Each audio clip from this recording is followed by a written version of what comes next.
नमस्कार दोस्तों, स्वागत है सभी साथियों का इस ऑनलाइन डिजिटल प्लेटफॉर्म आयु विक्ट्री एजू हब पर। राजस्थान सब इंस्पेक्टर 2025 हिंदी के अंदर एक महत्वपूर्ण टॉपिक जो कि समास, इसका एक बहुत बड़ा वेटेज है इस एग्जाम के अंदर। तो ध्यान से इस टॉपिक को आज हम कवर करने वाले हैं। इससे पहले अगर आपने संधि वाला टॉपिक अगर नहीं देखा है तो वो 3 क्लासें अपलोड कर दी गई हैं, उन क्लासों को जाके जरूर देखिएगा। संधि एक महत्वपूर्ण टॉपिक है जिसके अंदर सब इंस्पेक्टर के अंदर हिंदी वाला एक महत्वपूर्ण सेक्शन है जिसके अंदर एक पूरा का पूरा पेपर ही हिंदी का है। तो इसके अंदर आप संधि वाला टॉपिक बहुत अच्छे ढंग से कर लीजिएगा। और आज हमारा सेकंड टॉपिक होने वाला है और इस टॉपिक देखिए समास और संधि वाला कंप्लीट हो चुका है। समास वाला जैसे ही कंप्लीट हो जाता है उसके बाद में मैं संधि से संबंधित 100 प्रश्न लेके आ रहा हूं, ठीक है ना। और समास के भी 100 प्रश्न, तो दोनों के साथ में 100 प्रश्न कर लेंगे। हर एक टॉपिक कंप्लीट होगा उसके बाद में उसके क्वेश्चन लेने वाले हैं। और देखिए समास वाला जो आज हमने टॉपिक लिया है, इस टॉपिक के हर समास के अंदर जैसे वो समास का भेद आएगा उसके साथ में उदाहरण, वो सभी महत्वपूर्ण उदाहरण जो कि पिछली परीक्षाओं के अंदर पूछे गए हैं या फिर इंपॉर्टेंट बन सकते हैं, उन सभी उदाहरणों को इस क्लास के अंदर ऐड कर दिया गया है। इसलिए आप ध्यान से इस क्लास को देखने की कोशिश कीजिएगा। तो उम्मीद करता हूं आप सब बढ़िया होंगे और आप सबकी बढ़िया तैयारी चल रही होगी। और इसी उम्मीद के साथ में इस क्लास को स्टार्ट करते हैं। और इस क्लास को देखने के बाद आप जरूर बताइएगा ये क्लास आपको कैसी लगी, एक कमेंट जरूर करिएगा।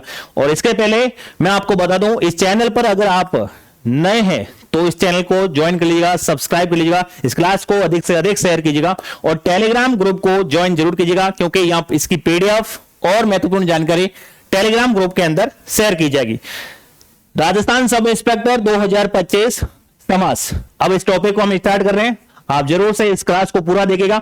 मैं आपको बता दूं राजस्थान सब इंस्पेक्टर के अलावा भी चाहे वीडियो हो, चाहे पटवार की तैयारी कर रहे हैं, चाहे आरएस के अंदर भी हिंदी का एक महत्वपूर्ण टॉपिक है तो उसके भी तैयारी कर रहे हैं। उन सभी एग्जाम की आप तैयारी कर रहे हैं जहां पर हिंदी का सिलेबस है, तो फिर चाहे रेट के भी विद्यार्थी है तो इस क्लास को जरूर देखेगा, आपको जरूर बेनिफिट होने वाला है, ठीक है ना। तो ये कोई जरूरी नहीं है कि भाई सब इंस्पेक्टर वाला ही देखेगा, ऐसा कुछ नहीं है। सब इंस्पेक्टर के अलावा भी जहां पर हिंदी का सिलेबस है वो भी इस क्लास को देख सकते हैं। स्टार्ट करते हैं। सबसे पहले तो समाज का क्या मतलब है, समाज की परिभाषा यही आपको पता होना चाहिए। हो सकता है कई बार क्वेश्चन सरल भी आ सकते हैं। तो देखिए समाज का एक शाब्दिक अर्थ माने तो संक्षिप्तीकरण, संक्षिप्त करना है ना। 2 या 2 से अधिक शब्द या फिर पद, 2 या 2 से अधिक शब्द मिलकर एक नवीनतम नया सार्थक शब्द का निर्माण करता है। और वही अब देखिए एक नया शब्द का निर्माण करता है। और समाज का एक शाब्दिक अर्थ देखा जाए तो संक्षिप्तीकरण या फिर संक्षिप्त करना। देखिए इसके अंदर जब इसका टुकड़े किया जाता है, जब समास का अलग अलग टुकड़ा में जब वाक्य का तोड़ा जाता है तो उसको समास विग्रह कहा जाता है। जब वाक्य को मतलब ज्यादा वाक्य के जो शब्द हैं उन ज्यादा शब्दों का एक छोटा रूप तैयार करना समास, ठीक है ना।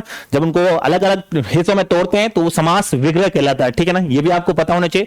और समास का शाब्दिक अर्थ संक्षिप्तीकरण या संक्षेप करना ये भी पता होना चाहिए। 2 या 2 से अधिक शब्दों से मिलकर एक नया सार्थक शब्द बनता है, ठीक है ना। तो अब देखिए हिंदी के अंदर हमें देखिए संस्कृत वाला यहां पर नहीं देखना है, हमें सिर्फ हिंदी वाला ही टॉपिक देखना है। देखिए हिंदी के अंदर ये प्रश्न ऐसे भी आ सकता है कि हिंदी में समास के कितने भेद हैं। तो ध्यान रखना, समास के अगर डायरेक्टली अगर भेद पूछा जाए तो सीधा आप बता देगा हमारे समास के अंदर 6 भेद भाई।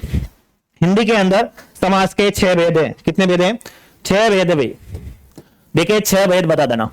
अब देखिए कौन कौन से हैं। तो सबसे इंपॉर्टेंट है सबसे पहले वाला अविभाव समास। यहां से डायरेक्ट प्रश्न आते हैं और आप कौन सा भी टॉपिक देख लीजिएगा, चाहे संधि हो चाहे समास हो, हर टॉपिक का अलग अलग क्वेश्चन बनते हुए भाई। मतलब 200 नंबर का पेपर है तो इसमें से भी 6-7 प्रश्न आने वाले, 5 या 6 क्वेश्चन तो समास के भी आने वाले। हो सकता है 2% या 3% में समास विग्रह पूछेगा और 2-3 प्रश्न के अंदर डायरेक्टली सीधा पूछेगा समास कौन सा है और भेद का नाम पूछेगा। तो देखिए सबसे पहले है अविभाव समास, दूसरा है तत्पुरुष। तत्पुरुष के अंदर ही लोप्त कारक चिन्ह और अलोक, उपपद और नंज, ठीक है ना। तो ध्यान रखना जी जो लोप्त कारक चिन्ह है इसी के अंदर आपने सबने सुना होगा विभक्ति वाले जितने भी कारक की विभक्ति बनती है ना, जितने भी कारकों की विभक्तियां बनती हैं वो सभी के सभी इन लोप्त कारक चिन्ह के अंदर आते हैं। अब देखिए आप नीचे आएगा लोप्त कारक चिन्ह, इसी के अंदर है कर्म तत्पुरुष। भाई कर्ता ने कर्म को करण से, ये विभक्तियां आपको पढ़ी होगी ना, उनमें से कर्ता में से ऐसा कुछ बनता नहीं है, उसी मतलब कर्म से स्टार्ट किया, कर्म, करण, संप्रदान, अपादान, संबंध, अधिकरण, यह आपको सबको पता होना चाहिए। और ये सभी किस में आएंगे? तत्पुरुष समास के अंदर ही आएंगे। और उसके अलावा मैं आपको बता दूं, जो क्रमधार्य और दिगु को भी तत्पुरुष समास के अंदर ही माना गया है। लेकिन अपने ध्यान रखना, अगर ऐसा प्रश्न आ भी जाए, अगर ऐसा प्रश्न आ जाए और प्रश्न में ऐसा डायरेक्ट पूछ लिया जाए कि क्रमधार्य और दिगु समास किसके भाग है, तो आप सीधा कह सकते हैं तत्पुरुष समास के भाग है, तत्पुरुष समास के ही ये दोनों भाग है, ठीक है ना। तो ये भी पता होना चाहिए। अब देखिए कर्ता, कर्म को, इसमें को विभक्ति काम करने वाली किसके अंदर? कर्म के अंदर।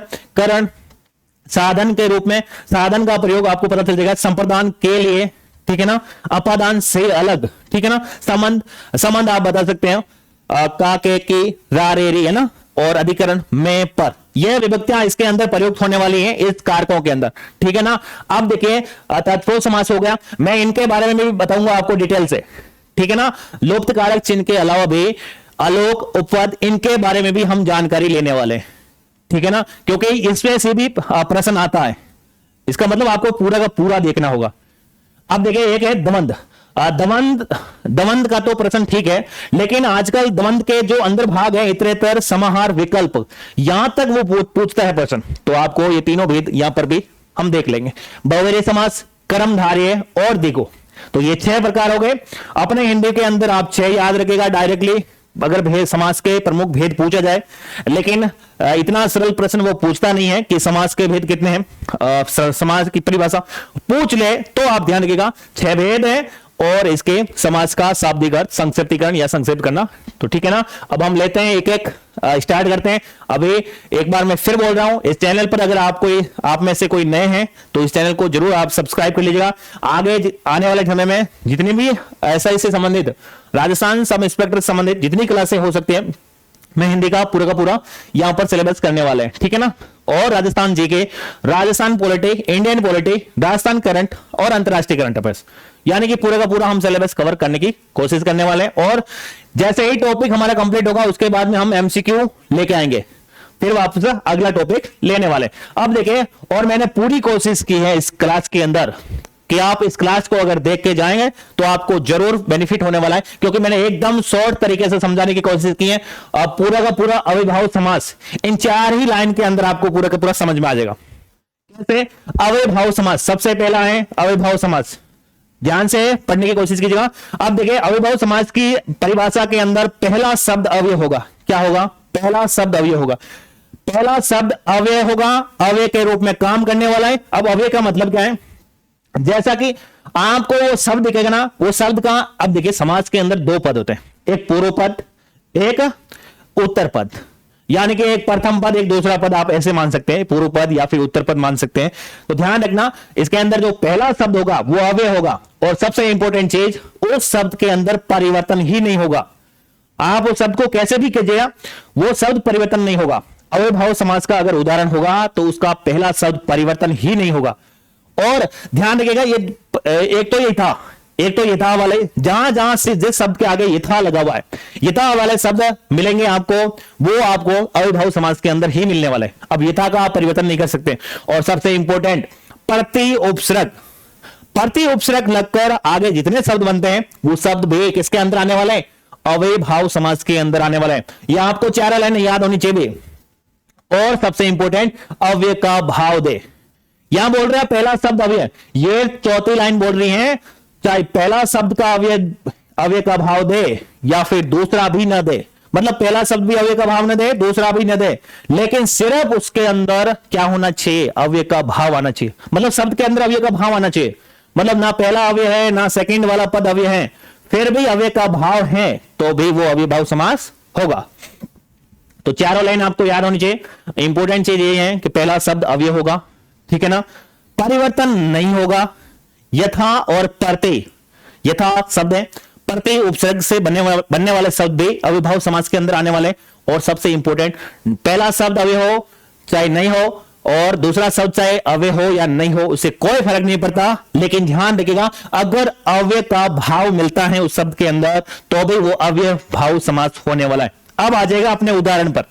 देखिए सबसे पहला उदाहरण, ये जितने भी यहां पर उदाहरण लिख रखे वो सभी किसी ना किसी एग्जाम के अंदर पूछे गए डायरेक्टली, या फिर वो सबसे इंपॉर्टेंट उदाहरण ही मैंने यहां पर लिए। इसका मतलब ध्यान से देखने की कोशिश आप करिएगा। देखिए सबसे पहला है यथाशक्ति। अब आपको दोनों तरीके से आना चाहिए, चाहे ये ऐसे पूछ ले तो आपको ये शब्द बनाना आना चाहिए, अगर ये वाला पूछे तो ये वाला शब्द बनाना आना चाहिए। पहला ऑप्शन देखिए यथाशक्ति। देखिए यथाशक्ति, यथाशक्ति, चलो हम यथाशक्ति, शक्ति के अनुसार। देखिए यथाशक्ति, यथाशक्ति शक्ति के अनुसार। यथासंभव, जैसा संभव हो। समास विग्रह, देखिए इसमें अंदर कुछ बदला है, शक्ति के अनुसार, यथासंभव, जैसा संभव।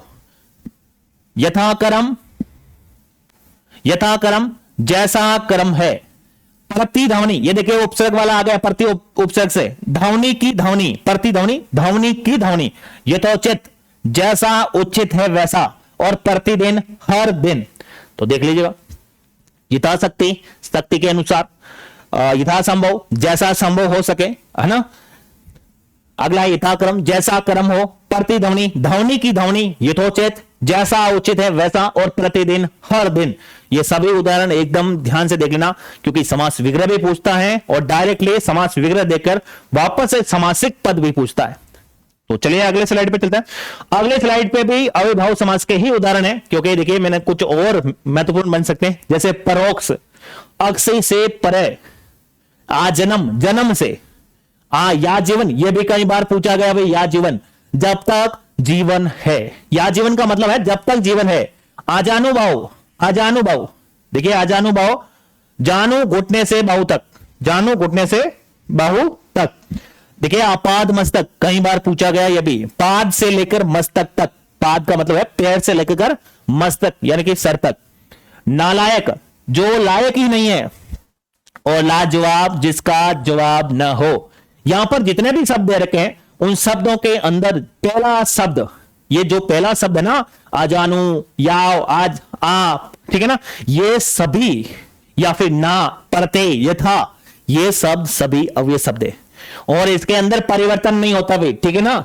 इनके अंदर परिवर्तन नहीं होता है, पहला शब्द ही अव्यय है। तो ये आपको पता होना चाहिए। ला वाले, ना वाले, आ, ठीक है ना, ये सभी इसी के अंदर आएंगे। अगला देखिए और अविभाज्य समास के उदाहरण है। अब देखिए प्रतिदिन, प्रतिदिन, हर दिन। प्रतिदिन का मतलब होगा हर दिन। प्रतिक्षण, हर क्षण। प्रत्यक्ष, अक्षय के आगे, अक्षय का, ये देखिए अक्षय पर्यायवाची शब्द है आंख का, तो आंख के आगे। आखंड, कंठ तक, आखंड कंठ तक। आमरण, मरण तक। सशक्त, शक्ति के साथ। और अतिसार, सार की अति। तो ये आप सबको पता होना चाहिए। आपको सीधा इनका समास विग्रह भी करना आना चाहिए और वापस से समासिक पद यानी कि संक्षिप्तीकरण वापस से आना चाहिए। अगर दे दे भाई शक्ति के साथ, इसका वापस भी शब्द, वापस उसका संक्षिप्त करना भी आना चाहिए यानी कि सशक्त। चलेगा, अगला लेते हैं। आगे और कुछ उदाहरण दे रखे हैं। देखिए अतिसार, अतिसार का हो जाएगा सार की अति। भरपेट, भर पेट भरकर, भर पेट का पेट भरकर। अत्यधिक, अधिक से अधिक। मैंने कहा ना जितने सारे उदाहरण, मैंने पूरे उदाहरण ले लिए, यानी कि इनमें से प्रश्न आ रखे हैं, यही प्रश्न बने हुए हैं और वो प्रश्न उदाहरण के अंदर हमने वो ले लिया। इसलिए इनको एक बार अगर आपने इनको भी अगर सही ढंग से देख लेना तो भी आपका काम हो जाने वाला। देखिए अतिवृष्टि, वृष्टि की अत्यधिकता। प्रतिक्रिया, क्रिया से प्रेरित। प्रतिघात, घात के बदले घात। और दिन भर, पूरे दिन। इन सभी के अंदर क्या हो रहा है, पहला शब्द या तो अव्यय है, या फिर वो प्रति उपसर्ग है, या फिर वो यथा शब्द है, या फिर ला उपसर्ग है, या फिर ना उपसर्ग है, या फिर वो अव्यय का भाव दे रहा है। और इसी कारण ये सभी कौन से शब्द बन रहे, अविभाज्य समास। अभी और है कुछ, देखिए एकाएक, एक के तुरंत बाद एक। बेचो बेच, बीच के भी बीच में। रातों रात, रात ही रात में। अब देखिए इसमें क्या है, ये स्लाइड थोड़ी अलग है, वो पीछे 3 स्लाइड आई थी, ये देखिए ये पीछे 3 स्लाइड आई थी, इसके अंदर पहला शब्द अव्यय था। तीनों स्लाइड के अंदर अव्यय शब्द था पहले, लेकिन जो अब की बात है ये भी अव्ययभाव समासी है, लेकिन इसके अंदर क्या हो रहा है, पहला पद अव्यय या फिर देखिए पहला पद अव्यय हो सकता है, अगर नहीं भी है तो उपसर्ग न होकर संज्ञा या विशेषण भी हो सकता है। ध्यान रखिएगा, पहला शब्द, पहले तो बात यह बताई गई थी पहला पद अव्यय होगा या फिर यथा प्रति उपसर्ग होगा, अगर नहीं है तो फिर अब यह बोल रहा है अगर यह नहीं है तो संज्ञा भी हो सकता है और विशेषण भी हो सकता है। अब यहां पर है ना क्या है ना, संज्ञा और विशेषण वाले शब्द है ये सभी, तो ये आपको ध्यान रखना है। एकाएक, एक के तुरंत बाद एक, यानी कि आपको सीधा इतना ध्यान रखना है भाई अव्यय भी हो सकता है, संज्ञा या विशेषण के शब्द भी हो सकते हैं, और संज्ञा शब्द विशेषण की परिभाषा आपको पता होनी चाहिए, ठीक है ना। विशेषण विशेषता बताने वाले शब्द है ना, और संज्ञा में तो किसी वस्तु, स्थान, भाव, इन सब के नाम है ना, इन सबको संज्ञा बोलते भी। तो आपको ध्यान रखना है एकाएक, एक के तुरंत बाद एक है, बीचों बीच, बीच के भी बीच में, रातों रात, रात ही रात में। एक ये भी प्रश्न आता है, कई बार पूछा भी गया है, हाथों हाथ, हाथ ही हाथ में, घड़ी घड़ी, घड़ी समय के बाद घड़ी, समय के संदर्भ में ये बात हो रही है, मतलब घड़ी के बाद घड़ी, यानी कि समय के अनुसार बात हो रही है। धड़ाधड़, धड़ के बाद पुनः धड़ की, ठीक है ना, ये आवाज बोल रहा है। तो इन शब्द के अंदर संज्ञा और विशेषण शब्द है। पीछे वाले के अंदर पहला शब्द अव्यय था, बदलाव इसके अंदर भी नहीं होता है, बदलाव इसमें भी नहीं होता है। ये हिंदी के शब्द हैं, डायरेक्टली जब भी अव्यय भाव समास होंगे तो अब इसके अंदर भी कुछ भी परिवर्तन नहीं होने वाला है। परिवर्तन नहीं होने के कारण ही तो अव्यय भाव समास हो गया भाई, ठीक है ना। इसका पहला ही तो रूल यही है कि इसका परिवर्तन कुछ नहीं होगा। तो यही था भाई अव्यय भाव समास। अव्यय भाव समास के अंदर आपको दो तीन चीजें याद रखनी है। अव्यय भाव समास के अंदर पहला पद अव्यय होगा, दूसरी बात प्रति और यथा सबसे शुरुआत होगी, शब्दों के अंदर परिवर्तन नहीं होगा, सबसे इंपॉर्टेंट, इसके अंदर परिवर्तन कुछ भी नहीं होने वाला है। और एक इंपॉर्टेंट चीज ये आ गई, अगर अव्यय आ सकता है, अव्यय न भी आए तो उसकी जगह संज्ञा या फिर विशेषण शब्द भी आ सकते हैं। प्रति या फिर यथा उपसर्ग न भी आए, ला उपसर्ग न आए, ना उपसर्ग न आए तो भी उसकी जगह संज्ञा या विशेषण भी आ सकते हैं। और वो भी क्या होने वाले हैं, वो भी अव्यय भाव समास के अंदर होने वाला है, क्योंकि इसके अंदर भी हिंदी के शब्द है, सीधे डायरेक्टली अव्यय भाव समास के अंदर आते ही इनके अंदर कुछ भी परिवर्तन नहीं हो रहा है और डायरेक्टली यहां पर प्रयोग हो रहे हैं। अब देखिए दूसरा हम ले रहे हैं तत्पुरुष समास। तत्पुरुष समास ले रहे हैं, और तत्पुरुष समास, पहले तो तत्पुरुष समास की परिभाषा देख लेते हैं। ये अभी एक मिनट आप थोड़ा छोड़िए, यहां नीचे आएगा। तत्पुरुष समास की सबसे इंपॉर्टेंट विशेषता यह है कि इसके दूसरा पद की प्रधानता होती है, मतलब दूसरा पद इसके अंदर प्रधान होगा, जबकि पूर्व पद यानी कि पहला पद गौण होगा, यानी कि वो बिल्कुल भी साइलेंट होने वाला है। पहला पद बिल्कुल गौण होने वाला, गौण मतलब एकदम साइलेंट होने वाला है। दूसरे पद की प्रधानता होगी, और ध्यान रखिएगा पहला शब्द विशेषण का भी कार्य करेगा। कहीं कहीं पहला शब्द विशेषण का भी कार्य कर सकता है, लेकिन हमेशा ध्यान रखिएगा पहला पद यहां पर कुछ भी क्या नहीं होने वाला है, एकदम गौण होने वाला है। गौण का मतलब है एकदम साइलेंट होने वाला उसका, लेकिन दूसरा पद प्रधान होगा। और यही परिभाषा है किसकी, तत्पुरुष समास। ये मतलब अब सबके अंदर लागू होने वाली है, कर्म, करण, संप्रदान, अपादान, संबंध, अधिकरण, ठीक है ना। तो अब ध्यान रखना, और इसी के अंदर अब हम स्टार्ट कर रहे हैं लोप्त कारक चिन्ह। अब लोप्त कारक चिन्ह के अंदर कर्म तत्पुरुष हम सबसे पहले ले रहे हैं, और कर्म तत्पुरुष के अंदर हमें याद रखना होगा को विभक्ति को। कर्म तत्पुरुष के अंदर कौन सी विभक्ति आती है, को विभक्ति आती। को विभक्ति लगकर जितने भी शब्द बनेंगे वो सभी के सभी कर्म तत्पुरुष के अंदर आएंगे। अगर हो सकता है उदाहरण दे और फिर डायरेक्टली कर्म तत्पुरुष ना पूछे और तत्पुरुष सिर्फ इतना ही लेकर रखा है तत्पुरुष समास, तो भी तत्पुरुष समास होगा भाई।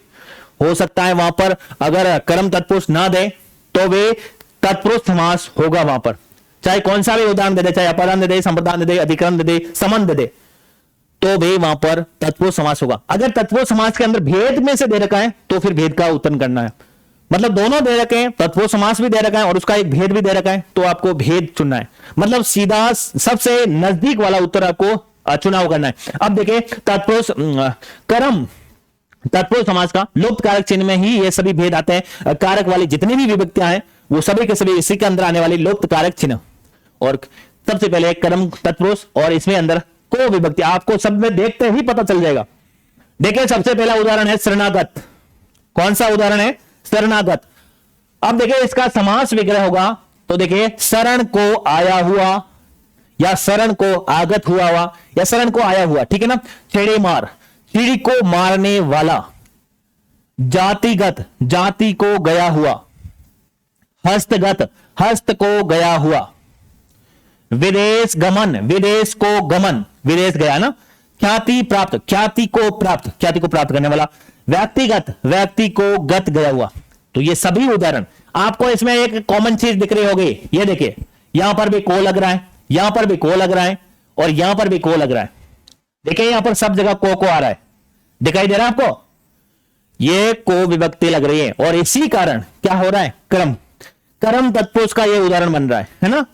कर्म तत्पुरुष का उदाहरण बन रहा है भाई। यहां पर इस सभी के अंदर को विभक्ति का प्रयोग हो रहा है और को विभक्ति का प्रयोग हो रहा है भाई। देखिए को विभक्ति, को का प्रयोग हो रहा है और डायरेक्टली कर्म तत्पुरुष हो जाएगा। और अगर ऑप्शन के अंदर कर्म तत्पुरुष नहीं दे रखा है तो सीधा का सीधा तत्पुरुष समास होगा भाई, तत्पुरुष समास होगा। वहां पर आपको जिद नहीं करना होगा भाई, ऐसा नहीं जिद करके बैठ गए भाई, हमें तो बताया गया था कि कर्म तत्पुरुष होगा और ऑप्शन के अंदर कर्म तत्पुरुष मिला ही नहीं और तत्पुरुष ऑप्शन दे रखा था और आप कहते हो कि नहीं मिला। नहीं भाई, ऐसा आपने जिद नहीं करना है और अपना अगर कर्म तत्पुरुष ना मिले तो तत्पुरुष ही कर देना, वो भी सही होगा क्योंकि ये इसी का भेद है। चलेगा, अगली स्लाइड लेते हैं। अब अगला है करण तत्पुरुष, अगला है करण तत्पुरुष। ये वाली परिभाषा तो सेम ही रहने वाली। अब तत्पुरुष का उदाहरण है तो सीधा ये तो आपको पता ही होगा, दूसरे पद की प्रधानता हो गई और पहला पद गौण होगा और सबसे इंपॉर्टेंट पहला शब्द कई बार विशेषण का भी कार्य करेगा। लेकिन सबसे इंपॉर्टेंट है करण तत्पुरुष। करण तत्पुरुष के लिए जहां जहां करण तत्पुरुष का यूज होगा उसके लिए विभक्ति ध्यान रखना, से और के द्वारा, से या फिर के द्वारा। करण तत्पुरुष के लिए से या के द्वारा विभक्ति जरूर आएगी। साधन का आपको सीधा पता चलेगा, साधन कुछ न कुछ वहां पर साधन का प्रयोग हो रखा है। साधन का, जैसे अब मैं पेन से लिख रहा हूं तो साधन कौन सा हुआ, ये पेन हुआ ना। अगर गाड़ी से जा रहे हो तो गाड़ी साधन हुआ ना। आप घर आ रहे हो किसी ना किसी साधन में तो आ रहे हो, तो ध्यान रखना इस जितने भी शब्द बनेंगे, जितने भी उदाहरण बनेंगे उसके अंदर साधन का जरूर प्रयोग होगा। अब देखिए सबसे पहले आपको विभक्ति जरूर याद होनी चाहिए। करण तत्पुरुष के अंदर विभक्ति कौन सी प्रयोग होती, से के लिए। कर्म के अंदर को विभक्ति, तो ये आपको विभक्तियां याद होनी चाहिए भाई। विभक्ति याद हो गई तो ये प्रश्न होने वाले हैं। देखिए सबसे पहले है अकाल पीड़ित, तो देखिए अकाल से पीड़ित, से विभक्ति आ रही है। अकाल से पीड़ित, कैसे पीड़ित, अकाल से पीड़ित। तुलसी करत, तुलसीदास द्वारा करत, यानी कि तुलसीदास द्वारा, यानी कि उनके द्वारा लिखा गया है, तो साधन का प्रयोग हो रहा है। ईश्वर दत्त, ईश्वर के द्वारा दिया हुआ, यहां पर साधन कौन बने, ईश्वर बने, वहां पर तुलसीदास जी, वहां अकाल। मतलब कुछ न कुछ आपको पता चल रहा है सीधा सीधा। विभक्ति याद है तो फिर साधन का आपको देखने की जरूरत नहीं पड़ेगी कि साधन है या न है। कुछ अपने यहां इतना ज्यादा झंझट में पढ़ना ही नहीं है, अपना सीधा विभक्ति से ही पता चल जाएगा। धर्मांध, धर्म से अंधा। हस्त लिखित, हस्त द्वारा लिखित, हाथों द्वारा लिखित है ना। शोकाकुल, शोक से आकुल। और कार्य युक्त, कार्य से युक्त। अब देखिए सभी शब्दों के अंदर या तो द्वारा आया हुआ है, के द्वारा। अब के नहीं लगा कोई दिक्कत नहीं है, द्वारा तो लगा हुआ है, मतलब सभी के अंदर द्वारा लगा हुआ है और सभी के अंदर से लगा हुआ है और सबके अंदर साधन का अनुभव हो रहा है। कुछ न कुछ साधन का अनुभव हो रहा है ना, क्योंकि आगे एक और आएगा, वहां पर भी द्वारा ऐसा कुछ शब्द आ सकता है। लेकिन आपको यहां पर यह बात आपको क्लियर दिख रही है कि यहां पर साधन का अनुभव हो रहा है आपको। तो करण तत्पुरुष के अंदर इतना सा ही है, तत्पुरुष समास का भाग है और से या के द्वारा अब विभक्ति मिलेगी। वहां पर क्या होने वाला है, करण तत्पुरुष होने वाला है। चलेगा, अगला ले लेते हैं। और अगला लेने से पहले मैं एक बार फिर बोल देता हूं, अगर इस चैनल पर आप नए हैं तो इस चैनल को ज्वाइन कर लीजिएगा, क्योंकि आगामी दिनों के अंदर जितने भी क्लासें और राजस्थान सब इंस्पेक्टर से संबंधित जितने भी हिंदी की क्लासें हैं वो सब की सब आपको मिलने वाली है और वो भी एकदम निःशुल्क मिलेगी। उसके अलावा राजस्थान पॉलिटी हो चाहे इंडियन पॉलिटी हो, सब कुछ करंट राजस्थान और राष्ट्रीय करंट अफेयर्स वो भी मिलने वाला है। तो आप जरूर इन क्लासों का भरपूर फायदा उठाएगा और अपने साथी गणों को भी इस क्लास को शेयर कीजिएगा। अब देखिए, अब अगला तत्पुरुष समास का ही अगला भेद है जिसका नाम है करण। अच्छा, ये करण के उदाहरण, अभी करण के कुछ और उदाहरण है भाई, करण के कुछ और उदाहरण दे रखे हैं। भयाक्रांत, भय से आक्रांत। धर्म युक्त, धर्म से युक्त। भयभीत, भय से भीत, किससे भीत, भय डर से भीत है ना। भूख मरा, किससे मरा, भूख से मरा। रेल यात्रा, देखिए रेल के द्वारा यात्रा। अब देखिए इसमें साधन का प्रयोग, आप सभी शब्द के अंदर कुछ न कुछ साधन है। आप देख लीजिएगा किससे यात्रा कर रहे, रेल से यात्रा कर रहे भाई। सुधातुर, सुधा यानी कि भूख से आतुर है वो, किससे आतुर है, भूख से आतुर है। तो ठीक है ना, इन शब्दों के अंदर सबके अंदर या तो से लिखा हुआ आएगा या फिर द्वारा लिखा आएगा, उसी से आपको पकड़ में आ जाएगा ये शब्द। चाहे आपको सीधा दे रखा हो, चाहे इसका समास विग्रह करके दे रखा हो, लेकिन आपको सीधा डायरेक्टली पता चल जाएगा। अब है अगला समास, और अगला है तत्पुरुष समास का ही एक अलग और भाग है जिसका नाम है संप्रदान। देखिए इसके अंदर भी के लिए आ रहा है, और आपने एक चीज और पढ़ी होगी यहां पर, कौन से में पढ़ के आए हो, अच्छा इसी में पढ़ रहे हो, ठीक है। अच्छा ये के लिए नहीं भैया, ये आगे के लगाना, ये कुछ नहीं है यहां पर, ठीक है ना। यहां पर सिर्फ संप्रदान, तत्पुरुष समास का अगला भाग है संप्रदान। संप्रदान यहां पर के लिए है, यहां पर के लिए, किसके लिए, कुछ ना कुछ कार्य करेगा, भेंट देगा, ऐसा शब्द का कुछ अनुभव होगा उस शब्द के अंदर, और समासिक पद के अंदर कुछ न कुछ अनुभव होगा, किसी के कुछ न कुछ लिए कुछ कर रहे हो, या फिर वह आपके लिए हो रहा है कुछ न कुछ काम। देखिए यह परिभाषा तो आपको पता ही होगी। दूसरा पद प्रधान होगा तत्पुरुष समास के अंदर, पहला पद गौण होगा, और पहला शब्द विशेषण का कार्य कर सकता है, और उसी के अंदर तत्पुरुष समास का ही एक भाग है संप्रदान, और संप्रदान के विभक्ति प्रयोग होती है के लिए। सीधा आ जाएगा उदाहरण के ऊपर। उदाहरण में देखिए सबसे इंपॉर्टेंट उदाहरण देखिए, देशभक्ति, देश के लिए भक्ति, किसके लिए भक्ति, देश के लिए भक्ति, कुछ न कुछ कार्य किया जा रहा है, किसके लिए, देश के लिए किया जा रहा है ना, कुछ न कुछ करने का भाव होगा। वहां पर पीछे साधन का आ रहा था, अब यहां पर कुछ करने का आ रहा है। यहां पर हो सकता है भेंट भी आ सकता है, भेंट किसी को भेंट देना भी इसके अंदर आ सकता है, तो यह भी आपको पता होना चाहिए। डाक गाड़ी, डाक के लिए गाड़ी, रसोई घर, रसोई के लिए घर, विद्यालय, विद्या के लिए आलय, ठीक है ना। गुरु दक्षिणा, गुरु के लिए दक्षिणा, अब दक्षिणा किसके लिए, गुरु के लिए। तो भाई इसमें सबके अंदर कुछ न कुछ एक भाव, सबसे इंपॉर्टेंट चीज ये आ रही है कि हम कुछ न कुछ किसी के लिए कुछ कर रहे हैं, है ना, कुछ न कुछ हम किसी के लिए कुछ कर रहे हैं। पीछे वाले में क्या था, साधन का आ रहा था भाव, उसके पीछे वाले में को विभक्ति आ रही थी, लेकिन अब के लिए मतलब कुछ न कुछ हम किसी के लिए कुछ कर रहे हैं। रणभूमि, रण के लिए भूमि, किसके लिए, युद्ध के लिए भूमि, है ना। हवन सामग्री, हवन के लिए सामग्री। सबसे इंपॉर्टेंट चीज यह है कि संप्रदान, जहां पर भी आपको संप्रदान मिले आपको विभक्ति पता होना चाहिए। संप्रदान के लिए, संप्रदान के लिए अपादान से अलग, कर्म को, है ना, कर्म को करण से के द्वारा, अपादान से अलग, संप्रदान के लिए, अधिकरण में पर, संबंध का के की रा रे री ना ने नी, है ना। ये सभी आपको विभक्तियां याद जरूर होनी चाहिए। विभक्ति याद होगी, प्रश्न ऐसे सीधे डायरेक्ट देगा और ये पूछेगा इसमें कौन सा है, इतना सा शब्द देगा देशभक्ति, और देशभक्ति में बताइए कौन सा समास है, तब आपको सीधा पता करना पड़ेगा। आपको ये चीजें तो आपको पता होनी चाहिए। देशभक्ति जैसे ही शब्द आया आपके सामने तो अब आप लगाइएगा बीच में कौन सी विभक्ति सेट हो रही है, देश के लिए भक्ति, है ना। तो अब आपको पता चल गया कि के लिए किस में आता है, संप्रदान के में आता है। अगर संप्रदान ऑप्शन में दे रखा है तो ठीक है, नहीं तो फिर तत्पुरुष दे रखा हो, तत्पुरुष ही अपना सही आंसर होगा। इन सभी शब्दों के अंदर ध्यान रखना, जो सेकंड वाला शब्द है ना वो ही प्रधान है भाई, और पहला शब्द एकदम गौण है। पहला शब्द गौण है, सेकंड वाला शब्द मुख्य भूमिका के अंदर सेकंड वाला शब्द है।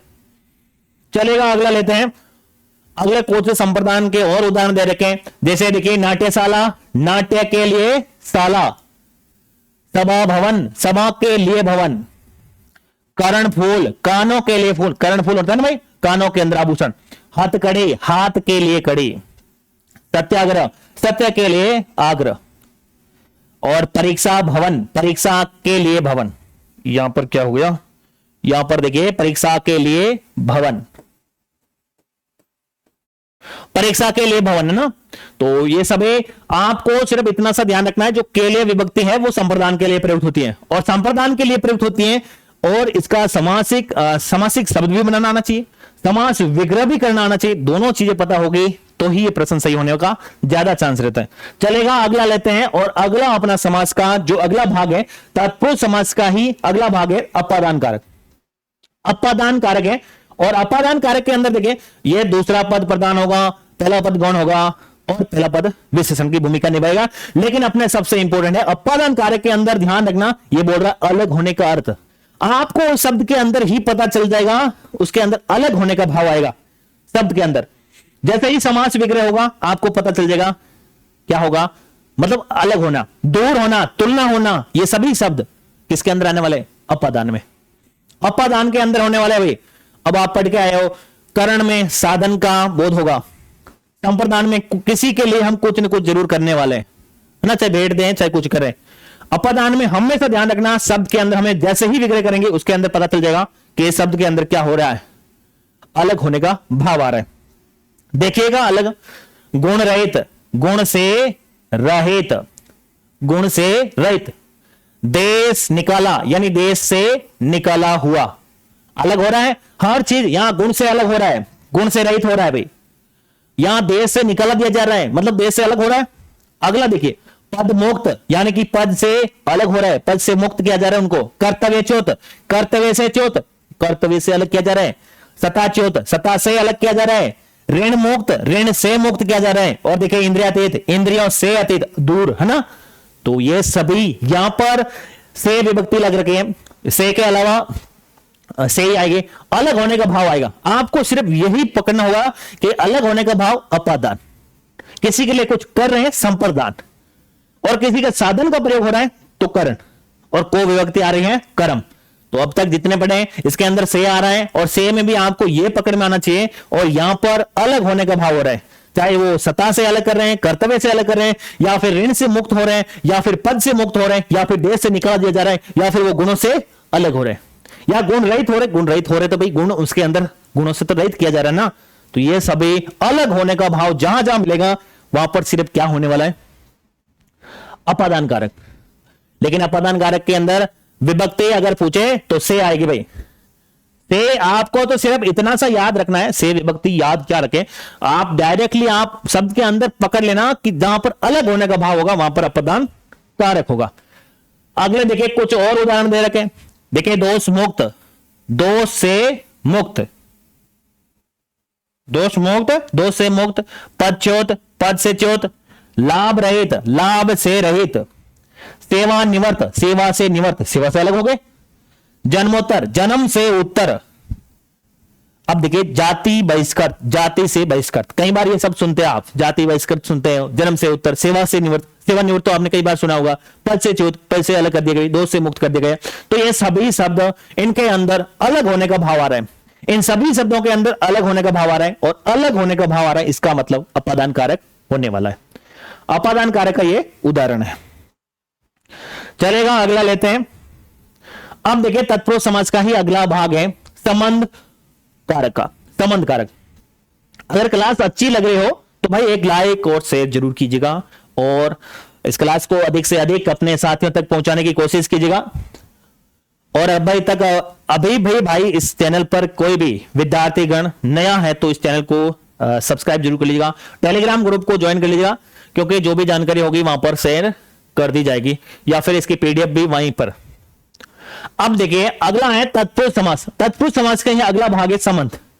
अब जो भी आपको यहां पर शब्द दिखाई दे रहे हैं उन सभी शब्दों के अंदर आपस में संबंध संबंध दिखाई देगा आपको वहां पर संबंध का कुछ न कुछ संबंध का पता चल जाएगा। और इसमें भी देखिए का के की है, रा रे रे है, ना ने नी है। हालांकि सबसे ज्यादा का के की का ही प्रयोग होता है, लेकिन अगर आपको याद अगर एक्स्ट्रा रखना है तो ना ने नी भी याद रख सकते हो, रा रे री भी याद रख सकते हो, लेकिन सबसे ज्यादा इसका प्रयोग होता है जैसे का के की का प्रयोग होता है। इसका मतलब आप भी इन शब्दों को याद कर लीजिएगा। अब देखिए उदाहरण देखिए, पशु बलि, पशु की बलि, दोनों में संबंध है। अश्वमेध, अश्व का मेध, मेघ का मतलब हवन नंबर, ठीक है ना। राष्ट्रपति, राष्ट्र का पति, राष्ट्र का पति। जलधारा, किसकी धारा? जल की धारा। ग्रामोत्थान, ग्राम का उत्थान, उत्थान विकास है ना। राजमाता, राजा की माता। मन स्थिति, मन की स्थिति। तो देखिए ये सभी शब्द है, इन सभी शब्दों के अंदर क्या हो रहा है? दोनों शब्दों के अंदर आपस में कुछ न कुछ संबंध जरूर बैठ रहा है, और ये संबंध बैठने के कारण ही संबंध कारक है इनके मध्य। अब देखिए, अब राजमाता लेकर करा, राज का माता ऐसा कहीं हो सकता है? राजा की माता ही होगा, राजा के लिए माता, या राजा को माता, ऐसा थोड़ी हो सकता है। राजा की माता यानी कि राजा की माता, दोनों के मध्य संबंध है। राजा की माता और इस राजा के मध्य संबंध है भाई, दोनों के मध्य संबंध बताया जा रहा है और संबंध बताने के लिए संबंध कारक का प्रयोग होता है और इसकी जो विभक्ति है क के की रा रे रे ना ने नी, आप ध्यान रखिएगा इन शब्दों को। चलेगा अगला, कुछ और उदाहरण है देखिएगा, राजकुमार राजा का कुमार, देशभक्त देश का भक्त, राजदूत राज्य का दूत, मातृभाषा मात्र की भाषा, प्राण होते प्राणों की आहुति देना, मृत्युदंड मृत्यु का दंड। इन सभी शब्दों के अंदर आप सिर्फ एक ही बात कॉमन है और वो बात कॉमन है, दोनों शब्दों के मध्य संबंध बताया जा रहा है, संबंध स्थापित हो रहा है, ठीक है ना। इन सभी शब्दों के अंदर संबंध बताया जा रहा है और आपको ये वाली बातें पता चल गई ना कि जो शब्द है उस शब्द का जब भी आप समास विग्रह करेंगे, समास विग्रह करने के बाद में उस शब्द के अंदर अगर आपको पता चल गया कि इसके अंदर हो क्या रहा है, संबंध बताया जा रहा है या फिर अलग होने का भाव है या फिर क्या हो रहा है, किसी के साधन के रूप में प्रयुक्त हो रहा है या फिर किसी के लिए कुछ करने का भाव दिखाई दे रहा है या फिर को विभक्ति का प्रयोग हो रहा है, ये चीजें अगर आपको पता चल गई ना तो फिर समाज का प्रश्न गलत होने वाला नहीं है, आपको सीधा सब पकड़ में आ जाएगा ये तो तत्पुरुष समाज का है और तत्पुरुष समाज के अंदर भी उसका भेद है या उसका प्रकार है। तो ये आप चीजें जरूर याद करने की कोशिश कीजिएगा। चलेगा अगला प्रश्न लेते हैं। अब अगला है तत्पुरुष समाज का ही अधिकरण, अधिकरण है। अब अधिकरण के अंदर दो चीजें प्रयुक्त हो रही है, एक तो मैं और एक पर, ये दो विभक्ति कारक चिन्ह है, मैं और पर, आप जरूर ध्यान रखिएगा। और इसके अंदर ये वाला इनका प्रयोग इसके अंदर होगा, मैं और पर का, बाकी ये सभी सेम ही है, दूसरा पद प्रधान, पहला पद गौण और पहला पद हो सकता है विशेषण के रूप में प्रयोग। देखिए पहला उदाहरण है कवि पुंगव, कवियों में पुंगव, उन सभी में पुंगव है ना, कवियों में पुंगव, कविवर कवियों में वर। देख लीजिएगा सिर दर्द, ये कई बार पूछा गया है, सिर में दर्द, दर्द किस में, सिर में दर्द, सिर का दर्द ऐसे नहीं, आप लगा सकते हो सिर का दर्द नहीं, सिर में दर्द होगा भाई। वनवास वन में वास, नराधम नरों में अधम यानी कि नीच, अधम का मतलब नीच नीच होता भाई।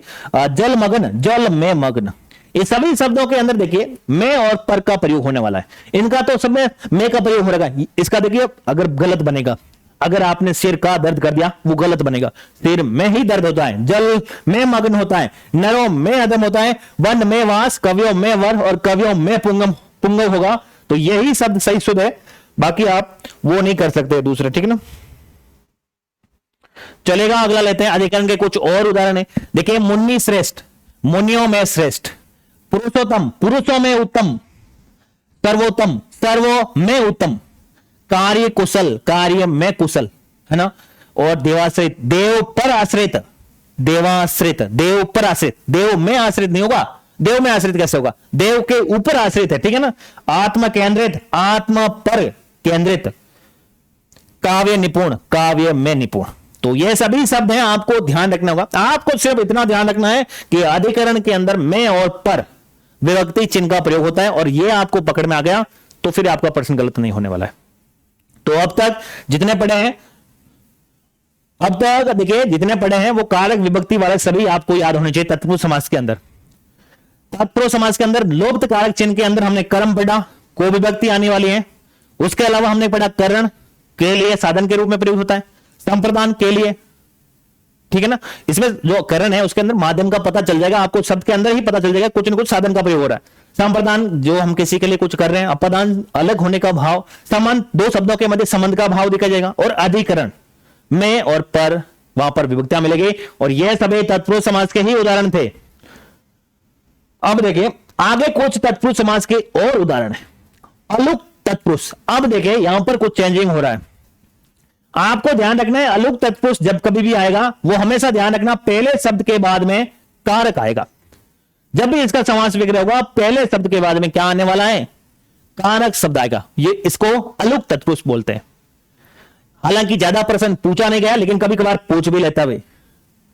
तो देखिए मृत्युंजय, मृत्यु को जय करने वाला, इन सभी शब्दों के अंदर ध्यान रखना जब भी हम इसका समास विग्रह कर रहे हैं तो पहले शब्द के बाद में हमें क्या मिल रही है, कारक की विभक्तियां मिल रही है। देख लीजिएगा, सरसेज सर, तालाब में जन्म लेने वाला, मनसेज मन में जन्म लेने वाला कामदेव, उठ पटांग ऊंट तर टांग यानी कि बेतुका, थानेदार थाने का दार यानी कि प्रभारी। इन सभी के अंदर वैसे अगर ये वाला ऑप्शन ना दे आलोक तत्पुरुष का तो सीधा आपके तत्पुरुष समास होगा, ठीक है ना। लेकिन अगर ये वाला ऑप्शन दे दे, उस ऑप्शन के अंदर तत्पुरुष भी दे रखा है, आलोक तत्पुरुष भी दे रखा है, तो आलोक तत्पुरुष होगा, क्योंकि सबसे नजदीक यही आंसर है। अगला देखिए, अगला और अलग है। तत्पुरुष समास के अंदर ही उपपद तत्पुरुष है, तत्पुरुष समास के अंदर ही उपपद तत्पुरुष है। देखिए पहला लुप्त कारक था, फिर ये उपपद है, और ये वाला पीछे वाला अलोक है, सब अलग अलग है। अलोक में तो सबसे पहला शब्द के बाद में आते हैं क्या, कारक चिन्ह। अब इसके अंदर देखिए दूसरा शब्द प्रत्यय की तरह प्रयोग होगा, यहां पर दूसरा शब्द प्रत्यय की तरह प्रयोग होगा, और ये पहुंच कौन रहा है, उपपद तत्पुरुष, उपपद तत्पुरुष। आलोक तत्पुरुष के अंदर तो समास विग्रह करने के बाद में पहले शब्द के बाद में कारक चिन्ह की विभक्ति आती है, और उपपद के अंदर दूसरा शब्द किसके तरह, प्रत्यय के समान प्रयुक्त होगा। और ध्यान रखना इसके अंदर ये वाला ऑप्शन दे रखा है तो ठीक है, नहीं तो इन सभी शब्द के अंदर अगर इसका तीसरा अर्थ निकलता है तो बहुवीरी समास भी होता है। इन सब के अंदर बहुवीरी समास भी है, तीसरा अर्थ अगर साथ में दे रखा तो। अब सबको बताए ना, मतलब ना पहला निकले ना दूसरा निकले, एक तीसरे अर्थ की ओर संकेत करता है, वहां पर बहुवीरी समास होता है। तो देखिए बहुवीरी समास भी हो सकता है इसमें, अगर वो ऑप्शन ना दे रखा हो तो देखिए चरमकार, चरम का काम करने वाला, नभचर, नभ में विचरण करने वाला, जलचर, जल में विचरण करने वाला, और जलज, जल से जन्म लेने वाला, कमल है ना। तो इन सभी का तीसरा अर्थ निकलता है, और इन तीनों का साथ में अगर देखा जाए तो इनमें भी बहुवीरी समास भी है, और ये वाला कौन सा, उपपद तत्पुरुष भी है, तत्पुरुष भी है और बहुवीरी समास भी है। तो इसमें ध्यान क्या रखना होगा, ध्यान ये रखना होगा अगर बहुवीरी समास साथ में दे रखा है और इसका तीसरा अर्थ साथ में दे रखा है तो उदाहरण में बहुवीरी समास होगा। लेकिन बहुवीरी समास नहीं दे रखा है और ऑप्शन में तत्पुरुष दे रखा है, उपपद दे रखा है, तो ये वाला होगा। तो ये आपको पता होना चाहिए भाई, दोनों का कंफ्यूजन दूर रखना। ऑप्शन दोनों साथ में नहीं आएंगे, ये भी आप बात ध्यान से देख लेना। वो इतना ज्यादा प्रश्न को विवाद वाला नहीं खड़ा करेगा, इसका मतलब वो ऑप्शन वही देगा, एक ऑप्शन आने वाला है, चाहे या तो ये आएगा या फिर ये आएगा, या तो तत्पुरुष आएगा या फिर बहुवीरी आने वाला है। आप ऑप्शन का कुछ भी चिंता ना करें, प्रश्न के अंदर ऑप्शन वही आएगा जो एकदम एक ही ऑप्शन नजदीक नजदीक, ठीक है ना, वो विवाद में नहीं डालेगा भाई प्रश्न को। और अगर विवाद हो भी जाएगा तो कोर्ट में जाएगा, कोर्ट में जाएगा तो व्यस्त प्रश्न डिलीट हो जाएगा, ठीक है। अब देखिए एक ये वाला जो नना तत्पुरुष, यह वाला जो नकारात्मक का भाव देता है, और इससे प्रश्न पूछे भी गए हैं, इससे प्रश्न पूछे भी गए, और ये वाला आप ध्यान रख लेना, ठीक है ना। देखिए इसके अंदर संस्कृत में निषेध का, इसमें जब भी शब्द आएंगे आपको सीधा पता चल जाएगा कि शब्द के अंदर मना करने का संकेत मिल जाएगा। संस्कृत में निषेध पूर्व पद न या अन लगाकर भी बनाए जा सकते हैं। अब जब भी इसका समास विग्रह होगा हमेशा आपको पता चल जाएगा इसके अंदर न करने का, निषेध करने का भाव प्रकट होगा इस शब्द के अंदर। अब देख लीजिए, एक तो अनभिज्ञ, ये खुद बोल रहा है न या अन पर उपसर्ग भी लगाकर बनाया जा सकता है, न या अन पर उपसर्ग। तो देखिए अन, न अभिज्ञ शब्द हमेशा क्या बनने वाला है, निषेधात्मक शब्द बनेगा, निषेधात्मक नया सार्थक शब्द बनने वाला है। अधर्म न धर्म, अधर्म न धर्म, ये डबल आ गया ना, अचेतन न चेतन। अब जितने ऐसे शब्द बहुत सारे आ सकते भाई, जितने भी शब्द है आपको सिर्फ यही पकड़ना है। संस्कृत में शब्द निषेध वाला शब्द होगा, अन और न लगाकर उसका समास विग्रह बनाया जाएगा, नकारात्मक का भाव मिलेगा आपको सीधा, ठीक है ना। तो ये बातें आपको पता होना चाहिए, अन और न उपसर्ग पूर्व पद के साथ में लगाकर उसका समास विग्रह होगा। तो ये थे मेरे क्या तत्पुरुष समास के जितने भी भेद। अब है अपना, अच्छा एक और बच गया भाई, तत्पुरुष समास का एक और बच गया है, और ये है लोप्त पद तत्पुरुष, लोप्त पद तत्पुरुष। अब देखिए कई बार ऐसा होता है पूरे पद के पद ही क्या हो जाते हैं, लोप्त हो जाते हैं, और उनको नाम दे दिया गया है लोप्त पद तत्पुरुष। देखिएगा अब अगर इसके अंदर ये लुप्त पद है या फिर अलूक है या फिर उपपद है, ये अगर ना दे रखें तो आपको सीधा तत्पुरुष समास करेगा। और ध्यान रखना अगर उसके भी भाग के अंदर जाके पूछ लिया, प्रश्न को और मजबूत बनाया, तो फिर ये वाला ऑप्शन भी आपको देखने को मिलेंगे। तो ये आप ध्यान रखिएगा। इसके अंदर होता है क्या, कुछ भी नहीं है, पद के पद लुप्त हो जाते हैं। अब जैसे देखिए बैलगाड़ी, सबको पता है, इसका जब विग्रह करेंगे तो बैल से चलने वाली गाड़ी, या बैल से खींचने वाली गाड़ी या बैल से चलने वाली गाड़ी। अब देखिए इसमें, देखिए यहां बैल लिया, वो गाड़ी लिया, पूरा पूरा पद ही बीच में गायब हो गया और इसीलिए हम इसको बोलते हैं लुप्त पद तत्पुरुष। देखिए अगला है दही बड़ा। दही बड़ा, दही में डूबा हुआ बड़ा, दही में डूबा हुआ बड़ा। रेलगाड़ी, रेल पर चलने वाली गाड़ी, ये पूरा का पूरा पद ही लुप्त हो रहा है। जलयान, जल पर चलने वाला यान। पवन चक्की, पवन से चलने वाली चक्की। कहने का मतलब इतना है, इसके अंदर पूरा का पूरा पद ही क्या हो रहा है, लुप्त हो रहा, और इसी के कारण इसका नाम पूरा का पूरा लुप्त पद तत्पुरुष हो गया। अगर लुप्त पद नहीं दे रखा तो सीधा तत्पुरुष समास होगा, कोई दिक्कत नहीं है। तो अब तक सभी याद होने चाहिए, ये वाला याद होना चाहिए भाई, ये इंपॉर्टेंट है, इसमें से प्रश्न आता है, लेकिन आपको ये सीधा पकड़ में आ जाएगा। न का भाव होगा, निषेध का भाव होगा, नकारात्मक का भाव होगा, न और अन प्रत्यय लग के बना हुआ होगा, ये वाला आपको पता होना चाहिए। दूसरा शब्द प्रत्यय की तरह प्रयोग होगा, लेकिन इसमें अगर ये वाला न दे रखा हो तो बहुव्रीहि समास भी है भाई। और उसके अलावा ये आलोक वाला पहले शब्द के गए कारक विभक्ति। ठीक है भाई, ये मैंने तत्पुरुष समास कंप्लीट हो गया है और अब हम चल रहे हैं द्विगु समास की ओर। अब तक हमने 2 समास पढ़ लिए हैं और तत्पुरुष समास के तो 6 और 4 लगभग 10 के आसपास हमने भेद पढ़े हो गए तत्पुरुष समास के तो, ठीक है ना। देख लीजिए 2 2 4 राइट 10 या 11 भाग पढ़े तत्पुरुष समास के, तो जरूर आप तत्पुरुष समास का उदाहरण आपको देखने को मिलेगा भाई। अब देखिए अगला है द्विगु समास। द्विगु समास मैंने एक भी पहले भी बता दिया था कि अगर आपको द्विगु और कर्मधारय समास का आप विशेष रूप से ध्यान रखिएगा, क्योंकि कई बार ऐसा प्रश्न पूछा गया है कि द्विगु और कर्मधारय समास किस समास के भेद है, तब आप ध्यान रखना तत्पुरुष समास कर देना, कोई दिक्कत नहीं आने वाली, क्योंकि द्विगु और कर्मधारय समास को भी तत्पुरुष समास का ही हिस्सा माना गया है और इसीलिए मैंने यहां पर तत्पुरुष लिखा है। तो देखिए, और अगर अलग अलग पूछा जाए कि हिंदी में समास के कितने भेद है, तो 6 भेद है, एकदम सही है, कोई दिक्कत नहीं है। और कई बार अगर ऑप्शन में नहीं आए तो फिर 4 ऑप्शन करना पड़ेगा। अगर 6 ऑप्शन में नहीं आएगा तो 4 जरूर आएगा, क्योंकि अगर 4 ऑप्शन दे रखा है तो उसने द्विगु और कर्मधारय दोनों को किस में मान लिया है, तत्पुरुष समास के अंदर।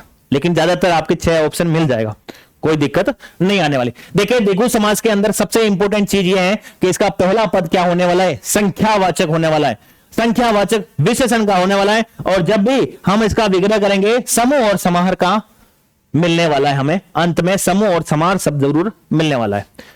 बस 2 ही चीजें याद रखनी है, संख्यावाचक शब्द होगा और समूह और समाहार का हमें उसके अंदर, किसके अंदर, जब भी समास का विग्रह किया जाएगा उसके अंदर हमें ये भाव मिलने वाला। अब देखिए पहला, देखिए दोपहर के बाद, दोपहर के बाद जरूरी नहीं है कि समूह और समाहार शब्द हर शब्द के अंदर मिले, ये भी ध्यान रखना। ये तो ट्रिक बता रखी है कि समूह और समाहार जहां मिल जाएगा तो ये हो जाएगा, लेकिन पहला पद संख्यावाचक जरूर होगा। तो देखिए दोपहर 2 आ रहा है, त्रिवेणी 3 आ रहा है, 3 वेणियों या धाराओं का संगम, अलग अलग नदियों का है ना समूह।